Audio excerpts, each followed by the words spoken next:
Trade with Kamran Bhavani. क्या आप stock exchange में इन्वेस्ट करके पैसा कमाना चाहते हैं तो हमारे ग्रुप को ज्वाइन करें। हम आपको देंगे बर वक्त और बेहतरीन मशवरे। हमारे पास अकाउंट खोलने और ग्रुप ज्वाइन करने के लिए इन व्हाट्सएप नंबर पर राब्ता करें। कामरान मेमन भवानी 0345-826-4499। बिस्मिल्लाहिर्रहमानिर्रहीम। अस्सलाम वालेकुम मेंबर्स में कामरान मेमन भवानी आप देख रहे हैं यूट्यूब का चैनल। सब क्लेम या ब्लेम नहीं है। आज के इस वीडियो में हम बात करेंगे पीआईए से जुड़ी अहम खबर। इसके ऊपर हम बात करेंगे क्योंकि बहुत सारे लोग पीआईए में स्टक हो गए, तो इस वीडियो के अंदर हम कोशिश करेंगे कि अहम खबर से आगाह करें। सेकंड नंबर पे next game of big players, इसके ऊपर भी बात होगी। सबसे पहले बात करते हैं मार्केट के हवाले से कि मार्केट का आगाज पॉजिटिव हुआ और चूंकि मार्केट स्टार्टिंग में मार्केट ने एक नया हाई दिखाया, साथ साथ में प्रॉफिट टेकिंग भी नजर आई। मार्केट एक टाइम में 276 पॉइंट प्लस हो गई थी, 75,618 का मार्केट ने हाई दिखाया। उसके बाद मार्केट के अंदर हमने करेक्शन देखी और जो तकरीबन 608 पॉइंट की थी और इंडेक्स ने लो बनाया 74,734।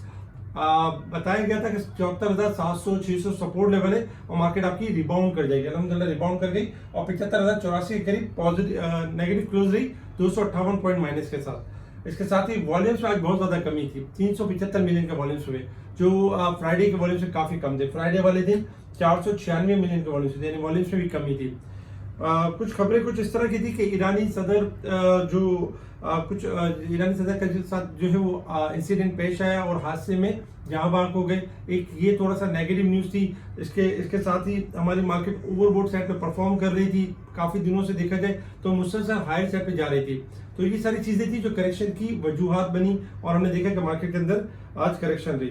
इसके अलावा top volume leader, top gainers, decliner आपके सामने। अगर हम सेक्टर वाइज देखें तो आज टेक्नोलॉजी टॉप पे रहा, इंजीनियरिंग सेक्टर, ऑटोमोबाइल पार्ट्स, जबकि पावर जनरेशन, लेदर जो साइड बोर्ड सेक्टर से पॉजिटिव रहे। नेगेटिव साइड पे commercial bank, cement sector, oil and gas, investment bank, fertiliser, pharmaceutical, food sector, इन सब में हमने आज स्लाइटली गिरावट देखी। साथ ही अगर हम पीआई से जुड़ी अहम खबर के बारे में बात करें तो देखिए पीआई के हवाले से ये कि पीआई डीलिस्टिंग की तरफ जा रहा है और बेसिकली देखा जाए तो पीआई के जो क्लास ए और क्लास बी के जो शेयर है इनकी जो ट्रेडिंग के जो लास्ट डेट होगी थर्सडे मई 2023 लास्ट डे होगी 9:15 बजे से लेके 1 बजे तक, यानी कि पहले T+0 होगा उस दिन और लास्ट डे होगा। जबकि फ्राइडे वाले दिन जो दूसरा शेयर है यानी कि 9 बजे से लेके 12 बजे तक यानी ट्रेडिंग होगी पीआई के अंदर। और जिनके पास जो शेयर्स रखे हुए हैं पीआई के तो वो इस दौरान यानी कि सेल कर सकते हैं और यानी अपना को क्लियर कर सकते हैं। इसके अलावा बहुत सारे लोग ऐसे भी हैं जिन्होंने फ्यूचर में पीआई काफी क्वांटिटी में उठाया हुआ है और पीआई चूंकि लो लोग लगा हुआ है इसलिए बिक नहीं रहा है, रेडी के अंदर भी और फ्यूचर के अंदर भी।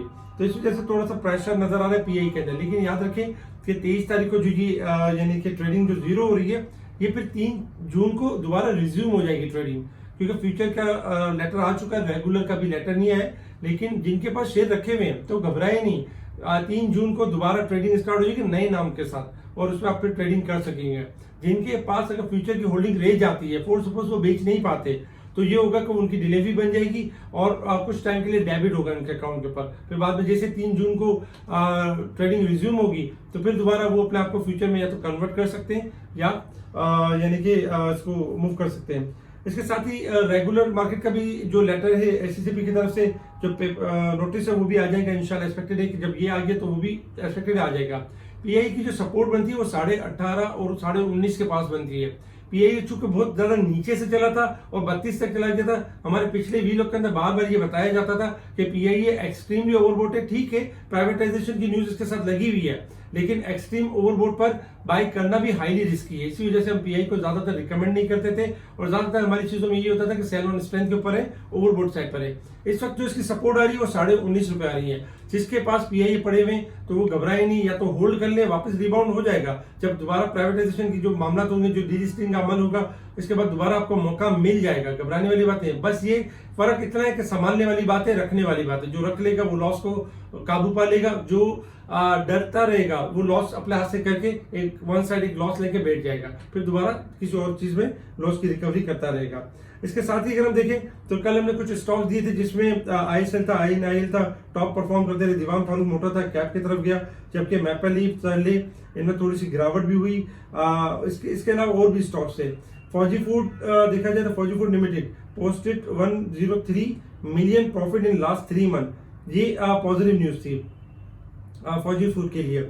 इसके अलावा सिमेट्री ग्रुप के हवाले से कि enter into agreement with code based technology UAE to provide financial services suite, ये वजह थी जिसकी वजह से भी आज सिमेट्री परफॉर्म कर रहा था। वर्ल्ड बैंक एक्सपेक्ट कर रहे हैं कि इन्फ्लेशन पाकिस्तान की 15% होगी, करंट अकाउंट जो है वो यानी 26% होगा, जीडीपी 2.3%, जबकि जो ग्रोथ रेट है फिजिकल ईयर जो इकोनॉमी टू ग्रो 1.8%, एग्रीकल्चर 2.2, जबकि current account deficit will be around 0.6%। ये सारी फोरकास्ट है वर्ल्ड बैंक की तरफ से। हुकूमत देखा जाए सिमेट्री ग्रुप का एक और बड़ी न्यूज थी कि symmetry group recognise group as a top exporter Q2 physical year 2024, यानी कि Q2 में यानी टॉप एक्सपोर्टर बन चुका है। तो ये बड़ी न्यूज थी जिसके ऊपर ये परफॉर्म करते हुए नजर आया। अच्छा, साथ ही अगर देखा जाए तो पाक रुपीज फोल यानी आज पाक रुपीज में गिरावट रही है 8 पैसे की, और डॉलर के अगेंस्ट में गोल्ड प्राइस में इजाफा हुआ है 2300 पर तोला, जबकि पीआई का 2324 यानी कि लास्ट डेट है डी लिस्टिंग की। तो ये कुछ न्यूज थी जिसके ऊपर मार्केट ने परफॉर्म किया और मार्केट ने रिएक्ट किया। अगर हम इंटरनेशनल मार्केट की तरफ देखें तो इंटरनेशनल मार्केट में इस वक्त जो क्रूड ऑयल ट्रेड कर रहा है आपका $79.9 पे ट्रेड कर रहा है, 09 पे ट्रेड कर रहा है। क्रूड ऑयल ओवरसोल्ड है, किसी भी टाइम 80 से लेके 83 तक मूव कर सकता है, 78 स्टॉप लॉस रहेगा। जबकि सिल्वर गोल्ड की बात करें तो सिल्वर गोल्ड में अच्छा खासा इजाफा हुआ। लास्ट वीक आपको याद होगा सिल्वर गोल्ड में हम तेजी की बात कर रहे थे और बता रहे थे गोल्ड सिल्वर ब्रेकआउट कर चुके और ऊपर की तरफ जाएंगे। गोल्ड आज भी $3.5 प्लस है, 2421 के पास चल रहे हैं, जबकि सिल्वर चल रहे हैं इस वक्त 58 सेंट प्लस है, 31.84 सेंट के पास चल रहे हैं। गोल्ड सिल्वर स्लाइटली डिक्लाइन कर सकते हैं, जैसे कि सिल्वर आ सकता है 31 से लेकर 30-50 तक, फिर रिबाउंड कर जाएगा तेजी की तरफ, शॉर्ट करेक्शन ले सकता है। जबकि गोल्ड में देखें तो गोल्ड भी 2415 से लेके 2400 तक 2390 तक आ सकता है, फिर शॉर्ट करेक्शन के बाद दोबारा रिबाउंड के चांसेस है। तो कोशिश करें कि फिलहाल थोड़ा सा रुक कर बाई करें, और जिन्होंने बाई किया हुआ वो थोड़ा प्रॉफिटिंग कर लें, दोबारा नीचे मिलने के चांसेस है। इसके साथ ही डॉलर इंडेक्स आपका जो है 13 सेंट प्लस है, किसी भी टाइम डॉलर इंडेक्स में यानी कि थोड़ा सा इजाफा हो सकता है। इसके साथ ही अगर आप देखें resistance level and support level जो कि आपके स्क्रीन के ऊपर है, 75,250 हमारा रेजिस्टेंस लेवल होगा, 74,776 हमारा सपोर्ट लेवल होगा। मार्केट अगर हम इस वीक के स्टार्टिंग से देखें तो 92 पॉइंट ओवरसोल्ड है, जबकि साल और मंथ के हिसाब से मार्केट ओवरबोट है। कल लास्ट फ्राइडे वाले दिन ज्यादा थी, आज कुछ कमी हुई है ओवरबोट की परसेंटेज में। इसके साथ ही अगर हम टेक्निकल चार्ट की तरफ मूव करें कि मार्केट ने परफॉर्म किस तरह से करना है, तो सबसे पहले आपके सामने चार्ट है जिसमें ग्राफ के अंदर ये है कि मार्केट ने आज अपना एक टॉप लेवल रखा, फिर वहां हमने देखा एक रेजिस्टेंस लेवल बनता हुआ नजर आया 75,600 के करीब, और वहां से मार्केट आपकी डाउन हुई। कल के लिए 75,600 यानी हमारा मेन रेजिस्टेंस लेवल होगा, मार्केट इस लेवल को ब्रेक करके सस्टेन करेगी, दोबारा मार्केट तेजी की तरफ होगी और मार्केट इंडेक्स में न्यू हाई बनाते हुए नजर आएगी।